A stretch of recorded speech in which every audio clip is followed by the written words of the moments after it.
Friends, this is Mansi Goswami and आज की video में हम जानेंगे जीन साइलेंसिंग के बारे में। तो जीन साइलेंसिंग क्या होता है, क्यों ज़रूरी होता है, इसके क्या एडवांटेजेस हैं, क्या डिसएडवांटेजेस हैं और इसी के साथ इसकी क्या लिमिटेशंस हैं, इसके टाइप्स के बारे में भी जानेंगे। तो वीडियो को एंड तक देखना, एक एक पॉइंट के बारे में हम अच्छे से डिस्कस करेंगे। सबसे पहले जीन साइलेंसिंग क्या होता है, तो अगर हम इसको डिफाइन करें कैसे करेंगे कि ये एक जेनेटिक टर्म है जिसमें कि हम जीन्स कोई एक्सप्रेशन को ब्लॉक कर देते हैं या फिर बंद कर देते हैं। अब जीन एक्सप्रेशन से क्या मतलब है, जो हमारा डीएनए होता है, डीएनए कैरी करता है हमारे जितनी भी कैरेक्टरिस्टिक्स होती है या हम बोले जितने फिनोटाइप्स होते हैं, जीनोटाइप्स होते हैं, उन सबको कैरी करता है हमारा डीएनए। अब ये जो एक्सप्रेशन होंगे यानी कि जो जीनोटाइप और फिनोटाइप होते हैं, ये किस फॉर्म में एक्सप्रेस किए जाते हैं, ये जीन की फॉर्म में एक्सप्रेस किए जाते हैं। और जीन एक्सप्रेस होगा यानी कि प्रोटीन का फॉर्मेशन होगा। प्रोटीन का फॉर्मेशन होगा, ये तो हमें पता है डीएनए से बनता है आरएनए एंड देन आरएनए से बनती है प्रोटीन, और उसके बाद जो भी हमारी कैरेक्टरिस्टिक इनहेरिटेंस होती है वो एक्सप्रेस की जाती है। तो इसी को हम बोलते हैं जीन एक्सप्रेशन। तो अगर हम उस जीन को ही साइलेंस कर दें जो उस प्रोटीन को कोड कर रहा है तो क्या होगा, जीन साइलेंस हो जाएगा, ब्लॉक हो जाएगा, तो ये प्रोटीन भी नहीं बनेगी और ना ही वो फिनोटाइप या फिर कहें वो कैरेक्टरिस्टिक शो होगी। तो इसी को हम बोलेंगे फिर जीन साइलेंसिंग। ये जो जीन साइलेंसिंग है ये जरूरी क्यों होती है, तो हमारा जो डीएनए होता है उसमें जीन्स प्रेजेंट होते हैं, वो सभी इंपॉर्टेंट प्रोटीन को ही कोड करेंगे। लेकिन क्या होता है, कभी कभी म्यूटेशन हो जाता है। म्यूटेशन में क्या मतलब है कि कोई भी अल्टरनेट चेंज आ सकता है हमारे जीन सीक्वेंस में, तो क्या होता है वो कोई भी डिसीज कॉज कर देता है। तो अब वो जो हमारा सीक्वेंस है, हमें उस सीक्वेंस के बारे में पता है कि ये जो सीक्वेंस है जीन का, इसमें म्यूटेशन आया है और ये जो म्यूटेशन है इससे कोई भी बीमारी हो सकती है। तो वो जो जीन का सीक्वेंस है हम उसको ही ब्लॉक कर दें तो क्या होगा, वो डिसीज कॉज नहीं करेगा। इसीलिए जीन साइलेंसिंग का ज्यादातर यूज किया जाता है डिसीज से प्रिवेंट करने के लिए। जो जीन साइलेंसिंग होती है वो हम कब करते हैं, तो जीन साइलेंसिंग ट्रांसक्रिप्शनल लेवल पे भी होती है और पोस्ट ट्रांसक्रिप्शनल लेवल पे भी होती है। यानी कि ट्रांसक्रिप्शनल लेवल से क्या मतलब है कि जो हमारा डीएनए होता है, सेंट्रल डोग्मा पता होगा, सेंट्रल डोग्मा में क्या होता है, डीएनए से आरएनए बनता है, आरएनए से उसके बाद प्रोटीन बनती है। तो डीएनए से जब आरएनए बनेगा, कौन सा आरएनए, एमआरएनए बनेगा, तो यहाँ पर ही हम ब्लॉकेज कर दें यानी कि यहाँ पर ही हम जीन साइलेंस कर दें तो क्या होगा, एमआरएनए नहीं बनेगा और एमआरएनए नहीं बनेगा तो वो जीन एक्सप्रेस भी नहीं हो पाएगी। तो इसको जानने से पहले हमें पता होना चाहिए कि ट्रांसक्रिप्शन कैसे होता है। तो छोटा सा ओवरव्यू देख लेते हैं कैसे होता है ट्रांसक्रिप्शन। ट्रांसक्रिप्शन में क्या होता है, जो हमारा डीएनए होता है, डीएनए में ये जो स्ट्रैंड होती है वो होती है कोडिंग स्ट्रैंड, यानी कि इस स्ट्रैंड से बनता है हमारा एमआरएनए। तो अब क्या होता है, किस तरीके से बनता है, हमारे डीएनए में प्रोमोटर प्रेजेंट होता है। क्या प्रेजेंट होता है, प्रोमोटर प्रेजेंट होता है। प्रोमोटर से क्या मतलब है कि जो आरएनए पॉलीमरेज होता है, आरएनए पॉलीमरेज किस पे बाइंड करता है, प्रोमोटर पे आके बाइंड करेगा और जब डीएनए से एमआरएनए बनाता है, ये हमें पता है। तो इस केस में क्या होता है, जो प्रोमोटर सीक्वेंस होती है, ये भी तो डीएनए की सीक्वेंस ही होती है प्रोमोटर, तो जो प्रोमोटर सीक्वेंस होती है हम इसको ही साइलेंस या बोले ब्लॉक कर देते हैं। तो जब हम प्रोमोटर को ही ब्लॉक कर देंगे तो क्या होगा, आरएनए पॉलीमरेज एंजाइम यहाँ पर बाइंड ही नहीं कर पाएगी क्योंकि उसको प्रोमोटर मिला ही नहीं है, जिससे कि क्या होगा, आरएनए पॉलीमरेज बाइंड नहीं करेगा तो आगे प्रोसेसिंग नहीं होगी यानी कि एमआरएनए नहीं बनेगा। तो इस तरीके से होता है ट्रांसक्रिप्शनल लेवल पे क्या, जीन साइलेंसिंग। अब हम देखते हैं पोस्ट ट्रांसक्रिप्शनल लेवल पे कैसे होता है। तो इस केस में क्या होता है कि मान लो बाय चांस एमआरएनए बन जाता है हमारा, तो क्या होगा, ये जो एमआरएनए होगा mRNA से फिर प्रोटीन बन जाएगा, और अगर प्रोटीन बन गई तो वो एक्सप्रेस होगा, और एक्सप्रेस होगा तो वो डिसीज कॉज कर सकता है। और क्योंकि ये mRNA कौन सा है जिसमें म्यूटेशन हुआ है, तो क्या करते हैं इस टाइम पे हम ट्रांसक्रिप्शनल पोस्ट ट्रांसक्रिप्शनल लेवल पे जीन साइलेंस कर देते हैं। तो कैसे करते हैं, मान लीजिए ये हमारा mRNA है, तो इसके कॉम्प्लीमेंट्री हम एंटीसेंस आरएनए के साथ बाइंड करा देते हैं। अब क्योंकि ये डबल स्ट्रैंडेड हो गया तो प्रोटीन बनने का तो चांस ही नहीं है, तो इस तरीके से हम पोस्ट ट्रांसक्रिप्शनल लेवल पे जीन साइलेंसिंग कराते हैं।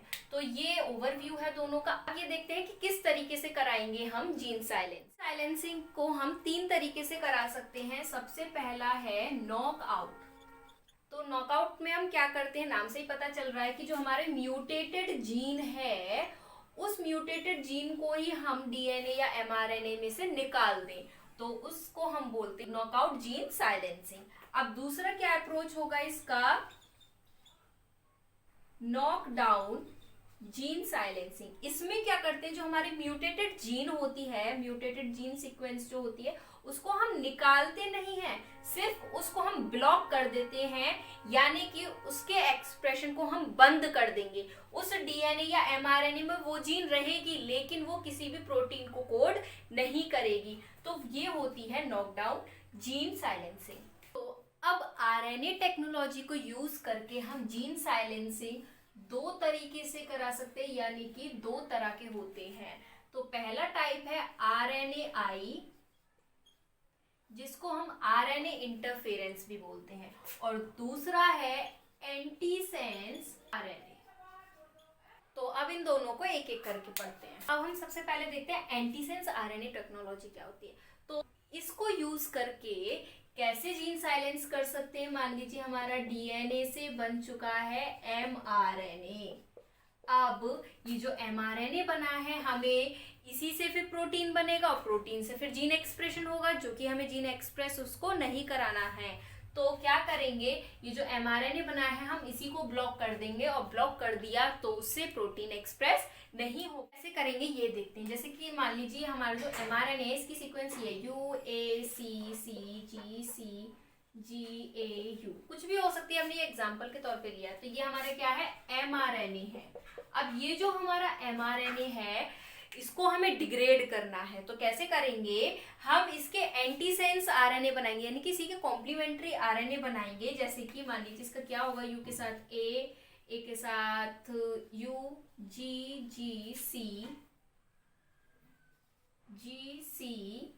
यू और ए, तो इसको हम बोलते हैं एंटीसेंस आरएनए। अब क्या होगा, हमने जैसे ही ये एंटीसेंस आरएनए लिया और अब हम इसको इंजेक्ट करा देते हैं साइटोप्लाज्म में। किसमें, साइटोप्लाज्म में इंजेक्ट करा देते हैं। क्यों, क्योंकि जो हमारा एमआरएनए जब बन जाता है डीएनए से तो वो न्यूक्लियस से साइटोप्लाज्म में चला जाता है, क्योंकि ट्रांसलेशन जो होता है वो कहाँ होता है, साइटोप्लाज्म में होता है। तो हम इसको साइटोप्लाज्म में इंजेक्ट करा देंगे।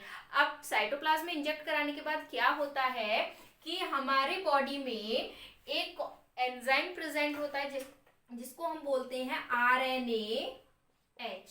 तो ये एंजाइम एक्टिव हो जाता है, और ये जो एंजाइम होता है ये यहाँ पर आके बाइंड हो जाता है, और फिर इस एंजाइम की मदद से जो हमारा mRNA होता है ये डिग्रेड हो जाता है। तो इस तरीके से होता है एंटीसेंस आरएनए इंटरफेरेंस क्या होता है।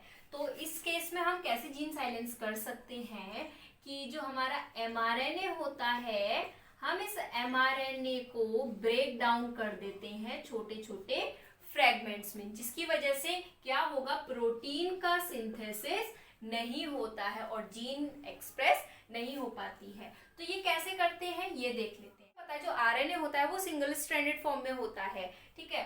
तो अगर इन केस हमारी बॉडी में डबल स्ट्रैंडेड आरएनए आ जाए, आरएनए प्रोकैरियोटिक और यूकैरियोटिक दोनों में ही हो सकता है। तो अगर डबल स्ट्रैंडेड आरएनए एंटर हो जाए तो क्या होता है कि ये एक्टिवेट कर देता है एक प्रोटीन को जिसका नाम है डाइसर। अब क्या होगा, डाइसर की मदद से ये जो डबल स्ट्रैंडेड आरएनए होता है ये 3 तरह के आरएनए बनाता है। कौन कौन से, siRNA, जिसको हम बोलते हैं स्मॉल इंटरफेरिंग आरएनए, दूसरा है shRNA जिसको हम बोलते हैं शॉर्ट हेयर पिन आरएनए, और तीसरा है miRNA जिसको हम बोल सकते हैं माइक्रो आरएनए। तो डबल स्ट्रैंडेड आरएनए ये 3 तरह के आरएनए बना लेता है। अब क्या होता है कि ये तीनों आरएनए मिलके एक और प्रोटीन बनाते हैं जिसका नाम है रिस्क। जिसका क्या नाम है? Risk protein. ये डाइसर और रिस्क प्रोटीन, इनका नाम याद रखना जरूरी है। आरएनएआई में एज ए एमसीक्यू भी पूछ लिए जाते हैं कॉम्पिटिटिव एग्जाम। क्या होगा, ये रिस्क और ये आरएनए मिलके कॉम्प्लेक्स बना लेते हैं, और उस कॉम्प्लेक्स की मदद से जो हमारा एमआरएनए होता है जिसको हमें डिग्रेड करना होता है, ये स्मॉल फ्रेगमेंट में टूट जाते हैं और ये एमआरएनए डिग्रेड हो जाता है। तो ये ओवरव्यू है आरएनएआई का। तो इस तरीके से आरएनए इंटरफेरेंस की जाती है। अब ये देखते हैं हम जीन साइलेंसिंग की क्या एप्लीकेशंस हैं, अगर हम वायरोलॉजी में बात करें, और उसी के साथ इसके क्या एडवांटेजेस हैं और क्या डिसएडवांटेजेस हैं। साइलेंसिंग के क्या क्या एडवांटेज है और क्या डिसएडवांटेज है, ये यहाँ पर लिखे हुए हैं। जैसे कि पहला है down regulation of gene expression, next one is it is cost effective, next one useful approach in future gene therapy, and then inducing viral resistance, useful to analyzing unknown genes। अब इसी के साथ इसके क्या डिसएडवांटेजेस हैं, it is sensitive to use, injection damage to normal tissue और organism, and it has the chance of mutation in organ। are the advantages and disadvantages of gene silencing। अब हम देखते हैं इसके क्या applications हैं। पहला है it suppress the transcription of viral genome। second one is it also block the viral replication। अगर replication रुक जाएगा तो जिसकी वजह से viral infection भी नहीं हो सकता। तीसरा है hindrance assembly of viral particle, यानी कि जो वायरस जब असेंबल होता है रेप्लिकेट होने के बाद, तो वो जो असेंबली है उसको भी ये रोक देता है। अगला है it also prevent viral infection जैसे कि influenza. Next one is it also inhibit the expression of viral antigen. Viral antigen के जो एक्सप्रेशन होते हैं, जीन एक्सप्रेशन, उसको भी ये रोक देता है, इनहिबिट कर देता है। तो यहाँ पर खत्म होती है हमारी एप्लीकेशंस जीन साइलेंसिंग की। एडवांटेजेस देखे, डिसएडवांटेजेस देखे, प्रोसेसिंग देखी, अप्रोचेस देखे, जीन साइलेंसिंग क्या होता है, ये सब हमने अच्छे से जाना आज की इस वीडियो में। तो ये वीडियो पसंद आई हो तो लाइक बटन दबाएं, और अगर आपको बायोटेक्नोलॉजी, माइक्रोबायोलॉजी और वायरोलॉजी, बायोलॉजी के और अदर ब्रांचेस से रिलेटेड वीडियोस के लिए विद नोट्स, तो मेरा चैनल सब्सक्राइब करें और साथ ही बेल आइकन को दबाएं ताकि आपको नोटिफिकेशन टाइम टू टाइम मिलते रहे। Thank you.